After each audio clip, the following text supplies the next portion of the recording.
एक बहुत ही ईमानदार ਅਤੇ ਸੱਚੀ ਸੁੱਚੀ ਸ਼ਖਸੀਅਤ ਦੇ ਮਾਲਕ ਪ੍ਰੋਫੈਸਰ JB ਸਲਾਰੀਆ ਪਿਛਲੇ ਦਿਨੀ ਆਪਣੇ ਸਵਾਸਾਂ ਦੀ ਪੂੰਜੀ ਨੂੰ ਖਰਚਦੇ ਹੋਏ ਪਰਮਾਤਮਾ ਦੇ ਚਰਨਾਂ ਵਿੱਚ ਜਾ ਬਿਰਾਜੇ। ਉਹਨਾਂ ਦੀ ਯਾਦ ਵਿੱਚ ਇੱਕ ਧਾਰਮਿਕ ਸਮਾਗਮ ਦਾ ਆਯੋਜਨ ਉਹਨਾਂ ਦੇ ਸਮੂਹ ਪਰਿਵਾਰ ਵੱਲੋਂ, ਜਿਨ੍ਹਾਂ ਵਿੱਚ doctor Vikrant Salaria, Shelly Salaria, doctor Aditi Salaria, Janvi, Pranay, Nitin, doctor Aarushi, Anuja, Ritvik ਅਤੇ ਉਹਨਾਂ ਦੇ ਸਮੂਹ ਪਰਿਵਾਰ ਵੱਲੋਂ White Resort, Pindori road bypass, Gurdaspur ਵਿਖੇ ਕਰਵਾਇਆ ਗਿਆ, ਜਿਸ ਵਿੱਚ ਪੰਡਤ ਜੀ ਵੱਲੋਂ ਜੀਵਨ ਅਤੇ ਮੌਤ ਦੀਆਂ ਸੱਚਾਈਆਂ ਬਾਰੇ ਚਾਨਣਾ ਪਾਇਆ ਅਤੇ ਸਭ ਸੰਗਤਾਂ ਨੂੰ ਉਸ ਪਰਮ ਪਿਤਾ ਪਰਮਾਤਮਾ ਦੇ ਦਰਸਾਏ ਮਾਰਗ ਤੇ ਚੱਲਣ ਦੀ ਸਿੱਖਿਆ ਦਿੱਤੀ। ਪ੍ਰੋਫੈਸਰ JB ਸਲਾਰੀਆ ਜੀ ਦਾ ਜਨਮ ਪਿਤਾ ਸ਼੍ਰੀ ਰਘੁਬੀਰ ਸਿੰਘ ਸਲਾਰੀਆ ਜੀ ਦੇ ਘਰ ਮਾਤਾ ਸ਼੍ਰੀਮਤੀ ਕੌਸ਼ਲਿਆ ਦੇਵੀ ਜੀ ਦੀ ਕੁੱਖੋਂ ਲਾਹੌਰ ਵਿਖੇ 7 ਨਵੰਬਰ 1937 ਨੂੰ ਹੋਇਆ। ਆਪ ਜੀ ਬਚਪਨ ਤੋਂ ਹੀ ਬਹੁਤ ਹੀ ਸੁਘੜ, ਸਿਆਣੇ ਅਤੇ ਹੋਣਹਾਰ ਪ੍ਰਤਿਭਾ ਦੇ ਮਾਲਕ ਸਨ। ਆਪ ਜੀ ਹੁਣੀ 3 ਭਰਾ ਅਤੇ 1 ਭੈਣ ਸਨ ਅਤੇ ਆਪ ਜੀ ਆਪਣੇ ਭੈਣਾਂ ਭਰਾਵਾਂ ਚੋਂ ਤੀਸਰੇ ਨੰਬਰ ਤੇ ਸਨ। ਜਦੋਂ ਆਪ ਜੀ ਛੋਟੇ ਸਨ ਤਾਂ ਆਪ ਜੀ ਦੀ ਮਾਤਾ ਜੀ ਦਾ ਦੇਹਾਂਤ ਹੋ ਗਿਆ, ਜਿਸ ਕਰਕੇ ਆਪ ਜੀ ਦੀ ਪਾਲਣਾ ਪੋਸ਼ਣਾ ਆਪ ਜੀ ਦੇ ਫਾਦਰ ਸਾਹਿਬ ਅਤੇ ਆਪ ਜੀ ਦੀ ਦਾਦੀ ਜੀ ਨੇ ਕੀਤੀ। ਆਪ ਜੀ ਨੇ ਉਹਨਾਂ ਪਾਸੋਂ ਬਹੁਤ ਪਿਆਰ ਲਿਆ ਅਤੇ ਆਪ ਜੀ ਪੜ੍ਹਾਈ ਵਿੱਚ ਬਹੁਤ ਹੁਸ਼ਿਆਰ ਸਨ, ਜਿਸ ਕਰਕੇ ਆਪ ਜੀ ਆਪਣੀ ਪੜ੍ਹਾਈ ਪੂਰੀ ਕਰਨ ਉਪਰੰਤ ਏਅਰਪੋਰਟ ਵਿੱਚ ਫਲਾਈਂਗ ਆਫੀਸਰ ਵਜੋਂ ਨਿਯੁਕਤ ਹੋਏ। ਇੱਥੇ ਆਪ ਜੀ ਨੇ ਆਪਣੀ ਨੌਕਰੀ ਨੂੰ ਬਹੁਤ ਹੀ ਮਿਹਨਤ, ਲਗਨ ਅਤੇ ਇਮਾਨਦਾਰੀ ਨਾਲ ਕੀਤਾ। ਜਦ ਆਪ ਜੀ ਫਲਾਈਂਗ ਆਫੀਸਰ ਬਣੇ ਤਦ ਆਪ ਜੀ ਦੀ ਸਿਸਟਰ ਦੀ ਮੈਰਿਜ ਪ੍ਰੋਫੈਸਰ ਮਿਨਹਾਸ ਜੀ ਹੁਣਾਂ ਨਾਲ ਹੋਈ, ਜੋ ਕਿ ਸਾਇੰਸ ਦੇ ਲੈਕਚਰਰ ਸਨ ਅਤੇ ਆਪ ਜੀ ਦਾ ਉਹਨਾਂ ਨਾਲ ਗਹਿਰਾ ਮੋਹ ਸੀ ਅਤੇ ਪ੍ਰੋਫੈਸਰ ਮਿਨਹਾਸ ਤੋਂ ਪ੍ਰੇਰਿਤ ਹੋ ਕੇ ਹੀ ਪ੍ਰੋਫੈਸਰ JB ਸਲਾਰੀਆ ਜੀ ਨੇ MSc ਫਿਜ਼ਿਕਸ ਦੀ ਡਿਗਰੀ ਹਾਸਿਲ ਕੀਤੀ। ਉਪਰੰਤ ਆਪ ਜੀ ਗਵਰਨਮੈਂਟ ਕਾਲਜ ਗੁਰਦਾਸਪੁਰ ਵਿੱਚ ਬਤੌਰ ਫਿਜ਼ਿਕਸ ਪ੍ਰੋਫੈਸਰ ਨਿਯੁਕਤ ਹੋਏ। ਇੱਥੇ ਆਪ ਜੀ ਨੇ ਆਪਣੇ ਕੰਮ ਨੂੰ ਬਹੁਤ ਹੀ ਮਿਹਨਤ, ਲਗਨ ਅਤੇ ਇਮਾਨਦਾਰੀ ਨਾਲ ਕੀਤਾ ਅਤੇ ਜਿੱਥੇ ਆਪ ਜੀ ਵਿੱਚ ਪੜ੍ਹਨ ਦਾ ਬਹੁਤ ਜਨੂਨ ਸੀ, ਉੱਥੇ ਹੀ ਆਪ ਜੀ ਨੂੰ ਪੜ੍ਹਾਉਣ ਦਾ ਵੀ ਬਹੁਤ ਸ਼ੌਂਕ ਸੀ। ਪ੍ਰੋਫੈਸਰ ਸਲਾਰੀਆ ਜੀ ਦੇ ਪੜ੍ਹਾਈ ਬੱਚੇ ਅੱਜ ਉੱਚ ਅਹੁਦਿਆਂ ਤੇ ਬਿਰਾਜਮਾਨ ਹਨ, ਜੋ ਕਿ ਡਾਕਟਰ, ਪ੍ਰੋਫੈਸਰ ਅਤੇ ਇੰਜੀਨੀਅਰ ਹਨ ਅਤੇ ਗੁਰਦਾਸਪੁਰ ਵਿੱਚ ਇੱਕ ਕਹਾਵਤ ਪ੍ਰਚਲਿਤ ਸੀ ਕਿ ਜਿਸ ਵੀ ਕਿਸੇ ਨੇ ਇੱਕ ਪ੍ਰਸਿੱਧ ਸ਼ਖਸੀਅਤ ਬਣਨਾ ਹੈ ਜਾਂ ਉੱਘਾ ਡਾਕਟਰ ਬਣਨਾ ਹੈ ਤਾਂ ਪ੍ਰੋਫੈਸਰ ਸਲਾਰੀਆ ਜੀ ਕੋਲ ਜਾਓ। ਪ੍ਰੋਫੈਸਰ ਸਲਾਰੀਆ ਜੀ ਨੂੰ ਡਾਕਟਰ ਬਣਾਉਣ ਵਾਲੀ ਫੈਕਟਰੀ ਦੇ ਨਾਮ ਨਾਲ ਵੀ ਜਾਣਿਆ ਜਾਂਦਾ ਸੀ। ਆਪ ਜੀ ਹਰ ਇੱਕ ਦੀ ਹੈਲਪ ਕਰਨ ਵਾਲੇ ਇਨਸਾਨ ਸਨ। ਆਪ ਜੀ ਦਾ ਵਿਆਹ ਸਰਦਾਰਨੀ ਜਸਬੀਰ ਕੌਰ ਹੁਣਾਂ ਨਾਲ ਹੋਇਆ। ਵਿਆਹ ਉਪਰੰਤ ਆਪ ਜੀ ਨੇ ਆਪਣੀਆਂ ਪਰਿਵਾਰਕ ਜ਼ਿੰਮੇਦਾਰੀਆਂ ਨੂੰ ਬਖੂਬੀ ਨਿਭਾਇਆ। ਆਪ ਜੀ ਦੇ ਘਰ ਬੇਟੇ ਵਿਕਰਾਂਤ ਸਲਾਰੀਆ ਅਤੇ ਬੇਟੀ ਅਦਿਤੀ ਸਲਾਰੀਆ ਨੇ ਜਨਮ ਲਿਆ। ਆਪ ਜੀ ਨੇ ਆਪਣੇ ਬੱਚਿਆਂ ਨੂੰ ਖੂਬ ਚੰਗੇ ਸੰਸਕਾਰ ਦਿੱਤੇ, ਪੜ੍ਹਾਇਆ ਲਿਖਾਇਆ ਅਤੇ ਸਮਾਜ ਦੇ ਚੰਗੇ ਨਾਗਰਿਕ ਬਣਾਇਆ। ਅੱਜ ਆਪ ਜੀ ਦੇ ਬੇਟੇ ਡਾਕਟਰ ਵਿਕਰਾਂਤ ਸਲਾਰੀਆ ਜੀ ਅਮਰੀਕਾ ਵਿਖੇ ਆਪਣਾ ਕਾਰੋਬਾਰ ਕਰ ਰਹੇ ਹਨ ਅਤੇ ਆਪ ਜੀ ਦੀ ਬੇਟੀ ਡਾਕਟਰ ਅਦਿਤੀ ਸਲਾਰੀਆ ਵੀ ਆਪਣੇ ਪਿਤਾ ਜੀ ਦੇ ਨਕਸ਼ੇ ਕਦਮਾਂ ਤੇ ਚੱਲ ਕੇ ਖੂਬ ਨਾਮਣਾ ਖੱਟ ਰਹੇ ਹਨ। ਪ੍ਰੋਫੈਸਰ JB ਸਲਾਰੀਆ ਜੀ ਪੜ੍ਹਾਈ ਵਿੱਚ ਕਮਜ਼ੋਰ ਵਿਦਿਆਰਥੀਆਂ ਦੀ ਹਮੇਸ਼ਾ ਹੀ ਮਦਦ ਕਰਿਆ ਕਰਦੇ ਸਨ ਅਤੇ ਹਮੇਸ਼ਾ ਹੀ ਉਹਨਾਂ ਦਾ ਮਾਰਗਦਰਸ਼ਨ ਕਰਿਆ ਕਰਦੇ ਸਨ। ਗਰੀਬ ਵਿਦਿਆਰਥੀਆਂ ਨੂੰ ਮੁਫਤ ਕਿਤਾਬਾਂ ਮੁਹੱਈਆ ਕਰਵਾਉਣੀਆਂ ਅਤੇ ਉਹਨਾਂ ਦੀ ਕਾਲਜ ਦੀ ਫੀਸ ਦੇ ਦੇਣਾ ਪ੍ਰੋਫੈਸਰ JB ਸਲਾਰੀਆ ਜੀ ਦਾ ਸੁਭਾਅ ਸੀ। ਪ੍ਰੋਫੈਸਰ JB ਸਲਾਰੀਆ ਜੀ ਪਰਮਾਤਮਾ ਦੇ ਘਰ ਪ੍ਰਤੀ ਸੱਚੇ ਸ਼ਰਧਾਵਾਨ ਸਨ। ਲੋੜਵੰਦਾਂ ਦੀ ਸਹਾਇਤਾ ਆਪ ਜੀ ਹਮੇਸ਼ਾ ਹੀ ਤਨੋ ਮਨੋ ਅਤੇ ਤਨੋ ਕਰਿਆ ਕਰਦੇ ਸਨ। ਪ੍ਰੋਫੈਸਰ ਸਲਾਰੀਆ ਹਰ ਇੱਕ ਨਾਲ ਪਿਆਰ ਕਰਨ ਵਾਲੀ ਸ਼ਖਸੀਅਤ ਸਨ ਅਤੇ ਆਪ ਜੀ ਆਪਣੇ ਸਾਰੇ ਰਿਸ਼ਤੇਦਾਰਾਂ ਨਾਲ ਮਿਲਿਆ ਵਰਤਿਆ ਕਰਦੇ ਸਨ ਅਤੇ ਦੂਰ ਦੂਰ ਦੇ ਰਿਸ਼ਤੇਦਾਰਾਂ ਤੱਕ ਪਹੁੰਚਣਾ ਵੀ ਆਪ ਜੀ ਦਾ ਸੁਭਾਅ ਸੀ। ਆਪ ਜੀ ਗੁਰਦਾਸਪੁਰ ਦੇ ਇੱਕ ਆਈਕੋਨਿਕ ਪਰਸਨ ਸਨ। ਮੌਜੂਦਾ ਸਮੇਂ ਵਿੱਚ ਚਾਹੇ ਪ੍ਰੋਫੈਸਰ JB ਸਲਾਰੀਆ ਜੀ ਸਾਡੇ ਵਿਚਕਾਰ ਨਹੀਂ ਹਨ, ਪਰ ਉਹਨਾਂ ਦੇ ਪਾਏ ਪੂਰਨਿਆਂ ਤੇ ਅੱਜ ਵੀ ਉਹਨਾਂ ਦਾ ਪਰਿਵਾਰ ਚੱਲ ਰਿਹਾ ਹੈ ਅਤੇ ਉਹਨਾਂ ਦੇ ਚਾਹਣ ਵਾਲੇ, ਜਿਨ੍ਹਾਂ ਵਿੱਚ ਅੱਜ ਦੇ ਡਾਕਟਰ, ਪ੍ਰੋਫੈਸਰ, ਇੰਜੀਨੀਅਰ ਹਨ, ਉਹਨਾਂ ਨੂੰ ਯਾਦ ਕਰਦੇ ਹਨ।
Thank you.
रिश्तेदार, सज्जन मित्र, प्रेमी स्नेही उस परिवार के नाल दुख साझा करन आए हैं जिस परिवार के विचों एक बोर का दरख्त चुकिया गया। बोर का दरख्त असल साडा कल्चर सारा आम पिंडां तौर ते ही है। हर पिंड दे विच तकरीबन एक बोर होगा सी, ਉਹਦੇ ਚਾਰ सवेरे एक थड़ा बनया होंदा है बोर टक्कर विच, ते शामां नूं सारे अपने काम नूं निबेड़ के उस थड़े दे आ जाना, अपने दुख सुख साझे करने, स्कीमां बनाउणियां ते होर अमल लिखने। एक जो बुजुर्ग होंदा है, परिवार का मुखिया होंदा है, वो एक बोर का दरख्त होंदा है। अज इस परिवार के विचों वो बोर का दरख्त जिहड़ा पुटिया गया है। बुजुर्ग दे आल वाले बह के शामां नूं सारा परिवार अपनियां दुख सुख साझे करता सी। अज वो परिवार उस बोर तो वांझा हो गया है। सानू सब नूं एक बड़ा दुख है। सलारिया साहब भावें सैनिक तौर पर नहीं रहे, पर जो उन्होंने प्रेम, व्यवहार और सच से पहरा देने का जो जज्बा से वो हमेशा जरा एक चानन जरा वो खिलाफता रहेगा। और उस लोग ही असी उस लोग का अस आनंद माणते रहांगे।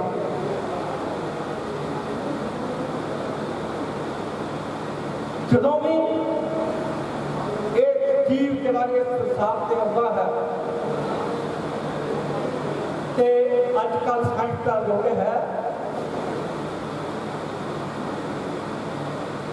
जन्म का पता लग जाता है कि बच्चा कदों जन्म लेगा और मौत का अजे किसी को पता नहीं हैगी। पर जो गुरबानी स्टार्ट की है वो इस गल नाल सहमत नहीं है। मरण लिखाए मंडल में आए। जदों भी और सिरजनहार इस जीवन को इस दुनिया पर भेजता है, उसको बिल्कुल स्पष्ट दता जाता है कि तेनों इतने श्वास बख्शे ने, जदों भी ये श्वास पूरे कर लेगा कि तेनों इस संसार को विदा होना पड़ेगा। दूसरा काम की करता सिरजनहार, उस जीवन एक चिट्ठी रिकॉर्ड चादर दिंदा है,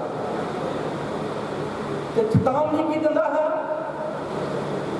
पर जेकर ये चिट्ठी रिकॉर्ड चादर तू बिल्कुल इसे तरह लैके आएगा, इसनूं अपने कर्मां नाल दागो दाग नहीं करेगा,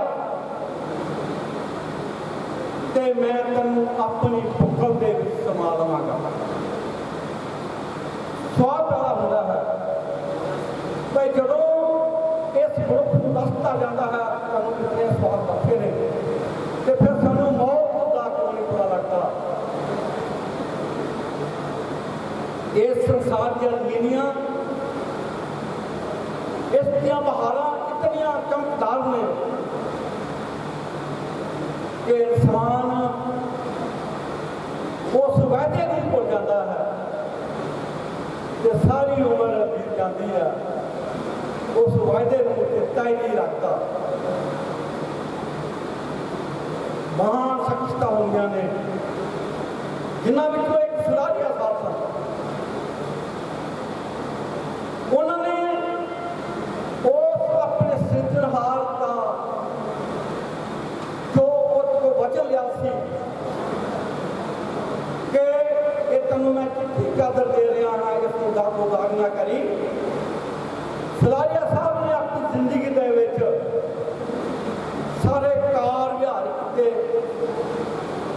ਚੰਗੀ ਕੁਆਲੀਫਿਕੇਸ਼ਨ ਪ੍ਰਾਪਤ ਕੀਤੀ ਔਰ ਗੌਰਮੈਂਟ ਕਾਲਜ ਦੇ ਵਿੱਚ ਪ੍ਰੋਫੈਸਰੀ ਦੇ ਕਿੱਤੇ ਦੇ ਵਿੱਚ ਬਹੁਤ ਸਾਰੇ ਸਟੂਡੈਂਟ ਜਿਹੜੇ ਐਸੇ ਪੈਦਾ ਕਰਕੇ ਉਹਨਾਂ ਸੰਸਾਰ ਨੂੰ ਸਮਾਜ ਨੂੰ ਦਿੱਤੇ। ਪਰ ਸਭ ਕੁਝ ਕਰਨ ਦੇ ਦੌਰਾਨ ਉਹਨਾਂ ਨੇ ਐਸਾ ਕੋਈ ਕਰਮ ਨਹੀਂ ਕੀਤਾ ਜਿਸ ਨਾਲ ਉਹਨਾਂ ਦੀ ਚਿੱਟੀ ਚਾਦਰ ਨੂੰ ਦਾਗ ਲਗਾ ਹੋਵੇ। ਔਰ ਮੈਂ ਇਹ ਮਾਣ ਨਾਲ ਉਹ ਯਕੀਨ ਨਾਲ ਕਹਿ ਸਕਦਾ ਹਾਂ ਕਿ ਸਲਾਰੀਆ ਸਾਹਿਬ ਉਹ ਚਿੱਟੀ ਰਿਪੋਰਟ ਕਾਰਡ ਨੂੰ ਲੈ ਕੇ ਵਾਪਸ ਆਪਣੇ ਸਿਰਜਣਹਾਰ ਕੋਲ ਗਏ ਨੇ ਤੇ ਉਹਨਾਂ ਨੂੰ ਉਹਨੇ ਆਪਣੀ ਗੋਦ ਦੇ ਵਿੱਚ ਸਮਾ ਲਿਆ ਹੈ। ਮੇਰੇ ਕਹਿਣ ਦਾ ਭਾਵ ਹੈ ਕਿ ਉਹ ਆਪਣੀ ਜੋਤ ਜਿੱਥੋਂ ਵਿਛੜੀ ਸੀ ਉੱਥੇ ਜਾ ਕੇ ਸਮਾ ਲਿਆ। ਚਾਰੇ ਖਾਣੀਆਂ ਨੇ ਕਿਸੇ ਵੀ ਖਾਣੀ ਦੀ ਮੌਤ ਨਹੀਂ ਜੇ ਹੋਈ, ਸਿਰਫ ਇੱਕ ਪਰਿਵਰਤਨ ਹੁੰਦਾ ਹੈ, ਇੱਕ ਕੁਦਰਤ ਦਾ ਨਿਯਮ ਹੈ। ਇੱਕ ਪਰਿਵਰਤਨ ਹੁੰਦਾ, ਮੌਤ ਕਿਸੇ ਦੀ ਨਹੀਂ ਹੁੰਦੀ। ਸਰੀਰ ਜਿਹੜਾ ਹੈ ਉਹ ਮਿੱਟੀ ਦੇ ਵਿੱਚੋਂ ਪੈਦਾ ਹੁੰਦਾ ਹੈ ਔਰ ਮਿੱਟੀ ਦੇ ਵਿੱਚ ਹੀ ਸਮਾ ਜਾਂਦਾ ਹੈ। ਔਰ ਜੋ ਆਤਮਾ ਹੁੰਦੀ ਹੈ ਉਹ ਆਪਣੀ ਪਰਮ ਆਤਮਾ ਦੇ ਵਿੱਚ ਸਮਾ ਜਾਂਦੀ ਹੈ। ਆਮ ਜਦੋਂ ਮੌਤ ਦੀ ਗੱਲ ਚੱਲਦੀ ਹੈ ਤੇ ਸਾਡੇ ਮਨਾਂ ਦੇ ਵਿੱਚ ਇੱਕ ਜੰਮ ਦਾ ਬੜਾ ਡਰ ਪੈਦਾ ਹੁੰਦਾ। ਜੰਮ ਰੋਗ ਸਾਰੇ ਅਸੀਂ ਬੜੇ ਕਰਦੇ ਹਾਂ। ਜੰਮ ਕੀ ਹੈ? ਆਪਣੇ ਸਿਰਜਣਹਾਰ ਤੋਂ ਇੱਕ ਪੁੱਛਿਆ ਸੀ ਕਿ ਰਹਿਮ ਦੇ ਦਾਤਿਆ, ਜੋ ਹਰ ਇਨਸਾਨ ਉਹ ਜੰਮ ਤੋਂ ਡਰਦਾ ਹੈ, ਉਹ ਜਮਦੂਤ ਤੋਂ ਡਰਦਾ ਹੈ, ਮੈਂ ਉਹਨੂੰ ਵੇਖਣਾ ਚਾਹੁੰਦਾ ਹਾਂ ਉਹ ਕੈਸਾ ਹੈ। ਸੁਣ ਦੇ ਵਿੱਚ ਆਇਆ ਹੈ ਉਹ ਬੜੀਆਂ ਬੜੀਆਂ ਨੌਹਾਂ ਵਾਲਾ, ਬੜੇ ਬੜੇ ਲੰਬੇ ਦੱਦਾਂ ਵਾਲਾ ਤੇ ਬੜੀਆਂ ਬੜੀਆਂ ਬਾਹਾਂ, ਇੱਕ ਡਰਾਵਣਾ ਜਿਹੜਾ ਹੈ ਉਹ ਭੂਤ ਹੁੰਦਾ ਹੈ। ਸਿਰਜਣਹਾਰ ਨੇ ਕਿਹਾ ਸੀ, ਆ ਤੈਨੂੰ ਇੱਕ ਜਮਾਂ ਦੀ ਪਰਿਭਾਸ਼ਾ ਮੈਂ ਦੱਸ ਦਿੰਦਾ ਹਾਂ, ਆਜਾ ਮੇਰੇ ਨਾਲ। ਤੇ ਕਿਹਾ ਆਪਣੇ ਉੱਤੇ ਝਾਤੀ ਮਾਰ, ਆਪਣੇ ਸੱਜੇ ਵੇਖ, ਆਪਣੇ ਖੱਬੇ ਵੇਖ। ਤੇ ਜਦੋਂ ਮੈਂ ਆਪਣੇ ਅੰਤਰ ਧਿਆਨ ਹੋ ਕੇ ਉਹ ਸਾਰੇ ਬਣੇ ਚੱਕਰ ਮਾਰਿਆ ਸੀ ਤੇ ਸੱਚ ਜਾਣਾ ਮੈਂ ਪਾਣੀ ਪਾਣੀ ਹੋ ਗਿਆ। ਮੇਰੇ ਆਲੇ ਦੁਆਲੇ ਜੰਮ ਹੀ ਜੰਮ ਸਨ। ਤੇ ਸਿਰਜਣਹਾਰ ਨੇ ਕਿਹਾ, ਦੇਖ ਲੈ ਜੰਮ, ਮੇਰੇ ਜਿੰਨੇ ਵੀ ਮਾੜੇ ਕਰਮ ਸੋ ਮੈਂ ਕੀਤੇ ਸਨ ਉਹ ਸਾਰੇ ਮੇਰੀ ਦੇਣ ਦੇ ਵਿੱਚ ਆ ਗਏ। ਤੇ ਮੈਨੂੰ ਇਹ ਗੱਲ ਦਾ ਗਿਆਨ ਹੋ ਗਿਆ ਕਿ ਜੰਮ ਜਿਹੜਾ ਹੈ ਕੋਈ ਡਰਾਉਣਾ ਰੂਪ ਨਹੀਂ ਹੈ। ਜੋ ਇਨਸਾਨ ਦੇ ਮਾੜੇ ਕਰਮ ਨੇ, ਜੋ ਕਿਸੇ ਦਾ ਹੱਕ ਮਾਰਦੇ ਆ, ਜੋ ਕਿਸੇ ਨਾਲ ਬੇਇੱਜ਼ਤੀ ਕਰਦੇ ਆ, ਉਹੀ ਜਦੋਂ ਇਨਸਾਨ ਇਸ ਦੁਨੀਆ ਤੋਂ ਜਾਂਦਾ ਹੈ ਤੇ ਵੇਖਦਾ ਮੈਂ ਇੰਨਾ ਜਾਇਦਾਦ ਦਾ ਮਾਲਕ, ਇੰਨਾ ਸਭ ਕੁਛ ਮੇਰੇ ਕੋਲ ਤੇ ਮੇਰੇ ਕੋਲ ਕੁਛ ਨਹੀਂ ਸੀ, ਤੇ ਉਹਦੇ ਜਿਹੜੇ ਉਹ ਮਾੜੇ ਕਰਮ ਨੇ ਉਹਨੂੰ ਆ ਕੇ ਤਰਫਾਉਂਦੇ ਨੇ। ਇਹੋ ਜਿਹੜੇ ਇਹ ਕੰਮ ਹੁੰਦੇ ਨੇ। ਅੱਜ ਅਸੀਂ ਉਸ ਮਹਾਨ ਸ਼ਖਸੀਅਤ ਨੂੰ ਸ਼ਰਧਾਂਜਲੀ ਦੇਣ ਵਾਸਤੇ ਇੱਥੇ ਇਕੱਠੇ ਹੋਏ ਹਾਂ। ਅੱਜ ਇੱਕੋ ਸ਼ਰਧਾਂਜਲੀ ਹੈ ਕਿ ਜੋ ਅਸੀਂ ਆਪਣੀ ਜ਼ਿੰਦਗੀ ਦੇ ਜੋ ਸਾਡੀ ਬੀਤ ਗਈ ਹੈ ਉਹਦੇ ਵਿੱਚ ਜੋ ਕਰਮ ਕਰਦੇ, ਮਾੜੇ ਕਰਮ ਕਰਦੇ ਨੇ, ਉਹਨਾਂ ਨੂੰ ਅਸੀਂ ਜਾਪ ਕਰਕੇ अपने सिद्धना ये मत पपक संग उतुपे नामे के रंग वो जाप कर करके असी जो अपने माड़े कर्मां दे फल जिहड़ा है नाश करने दे विच करना है ते अगे तो असी ये आयत करना है कि जो साडी जिंदगी बाकी है ਉਹਦੇ ਵਿੱਚ ਅਸੀਂ ਕੋਈ ਐਸਾ ਕੋਈ ਮਾੜਾ ਕਰਮ ਨਹੀਂ ਕਰਾਂਗੇ ਜਿਸ ਨਾਲ ਸਾਡੀ चिट्टी चादर नूं दाग लगे। ਇਹੋ ਸਭ ਤੋਂ ਵੱਡੀ ਉਹ ਸ਼ਰਧਾਂਜਲੀ है उस महान शख्सियत नूं। एक सलारिया साहब एक किहड़े गुणां दा मैं इत्थे वर्णन करा। बड़े जतन ने मैं इकट्ठे नौकरी करते रहा गौरमेंट काल दे विच, मैं दफ्तर दे विच काम करता सी और उन्हां जिथे भी मिलना जिस नूं भी मिलना इस मुस्कुराहट ਉਹਦੇ ਅੱਗੇ ਦੇ ਮੂੰਹ ਦੇ ਉੱਤੇ ਖਿਲਾਰ ਦੇਣੀ। ਮੈਂ ਉਹਨਾਂ ਨੂੰ ਆਪਣੀ ਜ਼ਿੰਦਗੀ ਦੇ ਵਿੱਚ ਆਪਣੇ ਦਿਨ ਦੇ ਕਦੀ ਗੁੱਸੇ ਦੇ ਵਿੱਚ ਨਹੀਂ, ਪਰਿਵਾਰ ਨੂੰ ਇਤਨਾ ਪਿਆਰ ਇੰਨਾ ਮੁਹੱਬਤ ਆਪਣੇ ਸਾਥੀਆਂ ਉੱਤੇ ਜਾਨ ਵਾਰ ਦੇਣਾ ਇਹ ਸਲਾਰੀਆ ਸਾਹਿਬ ਦੀ ਖਾਸਿਅਤ ਸੀ। ਅੱਜ ਉਹ ਮਹਾਨ ਸ਼ਖਸੀਅਤ ਜਿਹੜੀ ਹੈ ਉਹ ਸਾਡੇ ਵਿੱਚ ਨਹੀਂ ਰਹੀ, ਪਰ ਜੋ उन्होंने इस समाज को देन दी है वो हमेशा एक चन्न की तरह वो खिलती रहेगी और उस चन्न का जोड़ा लेके है असी सारे मानते रहेंगे। मैं उस कौरपुर गढ़ी उस सिजनहार गढ़ी उस सरहद के दादी गढ़ी ये चोरी के बेनती करता है निवास इस संगत को इतना बल बख्श नहीं कि अपनी जिंदगी के कोई ऐसा कोई काम न कर जिहदे नाल उन्हां दी चिट्ठी चादर डाल के और विछड़ी आत्मा नूं अपने चरणों में निवास करे अते परिवार नूं भाणा मंदा बल बख्शे। वाहिगुरू जी का खालसा वाहिगुरू जी की फतेह। तुसीं सारे सलारिया परिवार के दुख के शामिल होए हो, तुहाडा सारिया परिवार वालों बहुत बहुत धन्यवाद। ये सारिया सारिया परिवार वालों मतलब प्रसाद ग्रहण करके की जाए। Thank you. मेरा वालिया साइया रखी चरना दे कोल, मेरा वालिया साइया रखी चरना दे कोल, रखी चरना दे कोल, रखी चरना दे कोल, रखी चरना दे कोल, रखी चरना दे कोल, मेरा वालिया साइया रखी चरना दे कोल, मेरा वालिया साइया रखी चरना दे कोल। मेरी फरियाद तेरे दर उत्ते होर सुनावां किनू, मेरी फरियाद तेरे दर उत्ते होर सुनावां किनू, होर सुनावां किनू, रखी चरना दे कोल, मेरा वालिया साइया रखी चरना दे कोल, मेरा वालिया साइया रखी चरना दे कोल, रखी चरना दे कोल, रखी चरना दे कोल।